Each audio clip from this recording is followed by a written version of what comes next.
So the numbers should go. So, all right, hello. We're driving on Boston today on Lyft, and we're starting. BostonTweet, and Lyft are starting a new series, interviewing interesting Bostonians on, just what's of interest in them, what they've been doing. And today we have probably the girl that kicks ass most in the city that exemplifies Boston strong, Adrianne Haslet.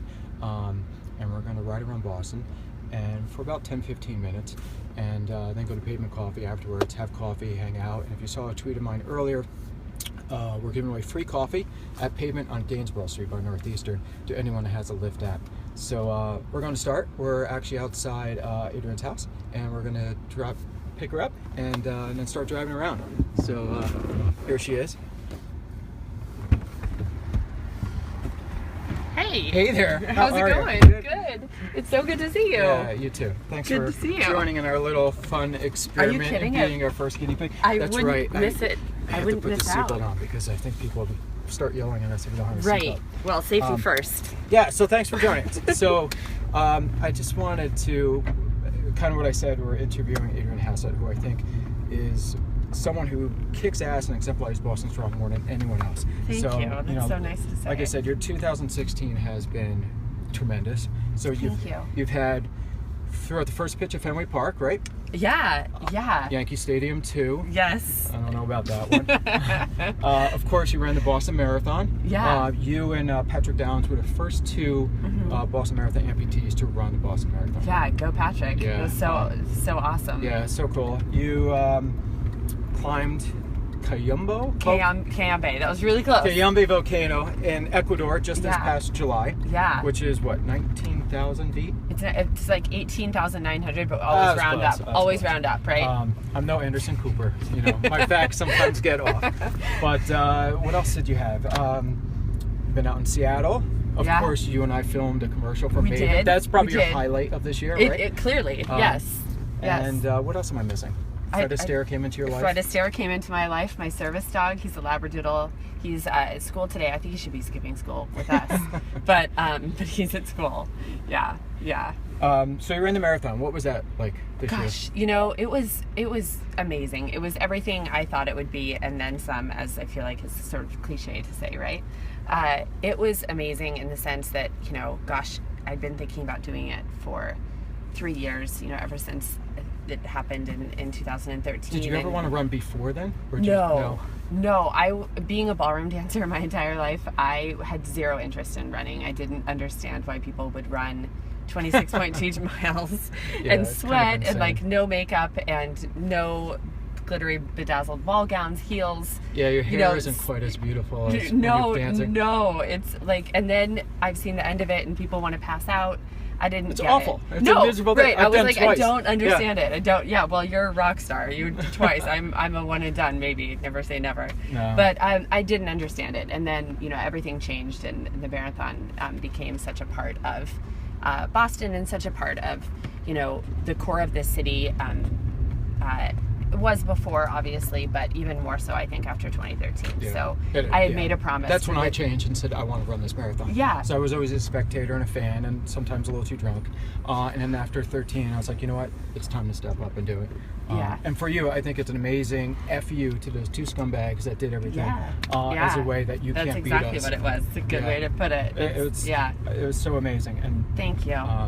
Thank you. It was really powerful. We're driving over Boylston Street. Oh yeah, near the finish line, right there. Yeah, and it was really powerful. And this year, Patrick and I were the first amputees to do it on foot, and there were over 30 that were injured that returned to the marathon route this year, which I think speaks volumes to the core of Boston and the 30 that were injured in 2013. Yes, that were along the route there.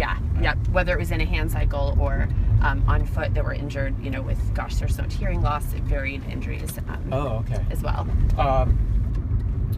Oh wow! And you ran this year for Limbs for Life. Yes. That's a charity you're super supportive of. And, yes, I am. I found them through the rabbit hole of internet searches early on. Careful, Lewis. Yeah, I know, right? Seriously. Especially on Twitter, there's a lot of spam out there these days. There is a lot of spam, and they're especially when you are on Vicodin and in the hospital and just alone in the hospital at night, just searching for amputees. And I really wanted to find out about amputees and what, you know, prosthetics were, how to say the word prosthetics. Like, I had no exposure to this whatsoever. And long story short, it's a dictionary. You ever have a dictionary? There's prosthetics in there. I think there is. And I think they have online ones now that can pronounce it. They don't have a dictionary in the hospital. It's just the craziest thing. We gotta let them know that. That needs to be part of it. I think Google helps too. I think Google helps too. Yeah, when you're on Vicodin, those are not the first things that come to mind. So I was on the rabbit hole of internet searches, and I came across someone who was saying that their family could not afford a prosthetic, and I thought, wait a minute, like, how come these things aren't covered, like eyeglasses and contact lenses? It's clearly it's a life issue, you know. And it terrified me. I thought, am I going to be able to afford it? How much are these things going to cost? And then, of course, laid awake all night. And then I was in an interview the next day, and I thought to myself, my gosh, if I were that girl that's sitting, I saw a photo of her sitting in a bed. She's a teenager, and she had a wheelchair next to her. She was above knee, and she had lost it in a horrific car accident. And I thought, if I were that girl and seeing all of us getting the support and love and finance help from so many that reached out all over the globe, that the Boston survivor community got, I would hate me. Yeah. And I don't mean that in a self, you know, deprecation kind of way. I just mean that in a way that is, you know, I really wanted to use my exposure for good, and so I just found Limbs for Life, and I wrote them and said, I'd love to volunteer some time. I don't know what you need, but I want to be a part of you in some type of way. And you started that 2013, before you even got your prosthetic. I got my prosthetic and found them right around the same time. I think it was within a month-ish. A little bit blurry, but it was within a month-ish. That's okay. I don't remember what I did this morning. Exactly, neither do I. And so yeah, we've just had a really good relationship ever since. I've been volunteering airline miles and time and speeches. That's a little bumpy. It's a little bumpy. Boston That's all right. roads are it's like we should have put our hands up like we're on a roller coaster or something, right? And so I've been volunteering time, and I was just recently invited to join their board of directors. Yeah, I saw that. This is pretty exciting. So how can people help that out? Keep going straight, actually. But how can people help out Limbs for Life and donate and make online donations? Or yeah, absolutely. So they can go to Limbs for Life. That's FOR, not the number 4. Limbsforlife.org. There's a huge donate button right there. They make it really easy for you. So, you know, as everybody said, you know, donate 25 cents. It's going to make a difference. And they provide Limbs for Life. So a lot of people don't realize how many you go through. You go through a lot. They provide Limbs for Life for so many people. It's not just one for your entire life. Yeah, it's not just one, right? And I saw, especially for kids. I follow your Instagram like crazy. Thanks. As I do yours. Yeah, but I write like 2 words. You write whole paragraphs, which are amazing. Go on soapboxes. This is why I do better on Instagram than Twitter. I was trying to do some research. I'm like, oh, forget these articles and just read your articles you write on Instagram. But Limbs for Life was one. There's roughly 500 people that lose their leg every single day. Yes. Which I was floored by. In the U.S. alone. Just the U.S., really? Yeah. Oh, yeah. So there's probably more and more torn areas. And, oh my God. Definitely. And then 800 kids a year. And is that U.S. too? 800 kids a year due to lawnmowers alone. Just lawnmowers. Yeah, and I don't use the word accidents because I don't think kids should be going near lawnmowers. Oh, okay. I saw that and I was curious. Yeah. Or I don't know if something was intentional or not. Yeah. That's horrific. It is horrific. It really is. And you know, obviously it's easy for me to say, you know, you think it would never happen to you, but you really wouldn't. But you think of those numbers and you think, gosh, we really need to educate each other and find out more about it, because just like eyesight can change, your life can change. And this world would go crazy if suddenly the government were to take away eyeglasses and contact lenses. I wouldn't have been able to find this So car. you were also pushed in Congress to push for laws, right? Yeah. For amputees. Yeah. There was 2 things. Now I'm drawing a blank, which Anderson Cooper would never draw a blank. But he probably has a teleprompt. So, but you pushed a law in New York City for amputees. I and did. Then, Medicare. Yeah. Medicare law. Yeah. So. Yeah. Pushed a law. There was an actual law, not anything to do with insurance. There was a law in New York City that said 1 leg a lifetime, no matter what, and it was just obscene. Really? Oh. And it had just been put in place by someone at some point long time ago. We overturned that, and then also worked with Medicare to rewrite the LCD, which is a law that was preventing lower limb prosthetics from getting covered. That's awesome. Yeah. So limbsforlife.org. I'll actually send a tweet after this to the direct site. Thank you so much. I don't know if anyone reads my tweets or not, but I'm pretty sure they do. I've seen your following. But I don't know. I appreciate it. But I'll send that. So, but a little more personal stuff. You're from Seattle. What brought you to Boston? I am from Seattle. I'm far from home, but I have family that far. loves to travel, so I'm lucky for that, right? And I was just there. Ballroom dancing. Oh yeah. Yeah, it's more competitive here. Really? Yeah. In Boston? In Boston. 2 more legs. The old school white glove history wow, that's of ballroom amazing. dancing is much more competitive here, and also you can get better coaches here because they come across the pond, as they say, and coach you from places like Russia or Europe. Okay. Or so on And that's so where forth. the elite of The elite sport. Yes, and Sport? it's easier sport. Yeah. A lot of people might argue that it's a sport. We put in our hours and we wear high heels and not running shoes. Okay. I don't watch. I'm more a Bachelor fan than Dancing with the Stars. Oh, all right. True don't confessions. Publish that on Twitter. Oh, I'm totally publishing it on Twitter. But it certainly is very strenuous moves that they make. I mean, that's as far as dancing as I'm aware of. And kind of like maybe a drunk Saturday night stuff, but right, and in high heels, backwards, for sure. no less, as Ginger Rogers would say. Crazy calves. Yes, So that's where Fred Astaire came from. Yes. Yes. So you live in Boston. Yeah. What's some of your favorite places around Boston? Oh gosh, I love as far as bars, restaurants. I love Eastern Standard. Yeah. I love Tavern Road. And Tenzian behind the bar is at Tavern Road now. Yeah. Who was at Trade, one of the probably best mixologists in the city. Yes. Such a nice guy. Yes, such a nice guy. Love. And gosh, I love going to the museums. I'm a huge Isabella Stewart Gardner Museum. Yeah, we're behind the fan. MFA now. Yes, we are. We're a little lost, actually. We are. That's all right. Not typical of most Lyft rides. No, not at all. Not true. Our wonderful driver, Kati. Thank you. So we're trying to make our way to the pavement. Yes. Where we're giving away free coffee, and we're going to be hanging out for a bit, right? Yeah, absolutely. Any type of coffee. I drink mocha, which is sort of. Oh, I'm a mocha really, fan too. Not really coffee. Yeah, well, It's more arguably. like chocolate milk. Yeah, but it's a little bit of adulthood and a little bit of childhood all mixed into one. For sure. Right? It's like the best way to go. I'm a big mocha fan. Yeah, Eastern Standard, Tavern Road. Eastern Standard, Tavern Road. Standard, yes. Eastern Standard is awesome. Many Garrett paychecks is very, me too. Garrett is awesome. He co-owns that and Island Creek Oyster, Row 34. Row 34. All those. Pure professionalism, service. Like, I don't Totally think agree. anyone does it quite as well as those guys.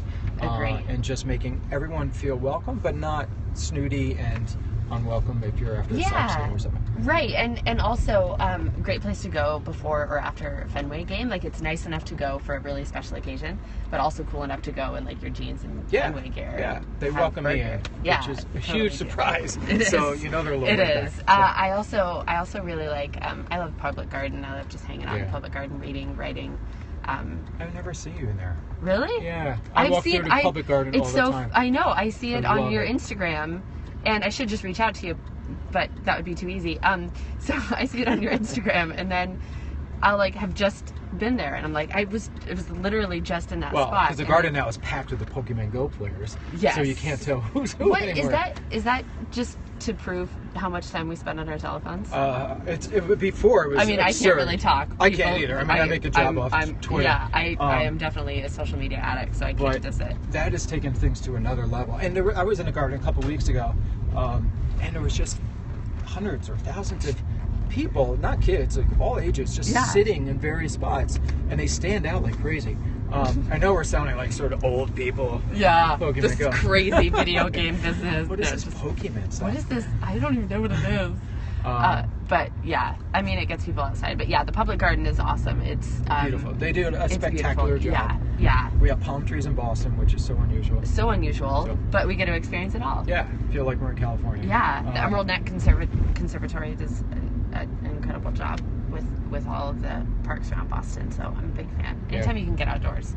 We all know that if you have a place in Boston, your outdoor space is. If you have it, I don't have it, but if you have it, it's limited. So it is. Try and get out as much as you can. Yeah, I try to get out, walk, and just be outside. It's a great small city. You see people you know. I'm sure you're stopped all the time. People Sometimes. say hi. Sometimes, really?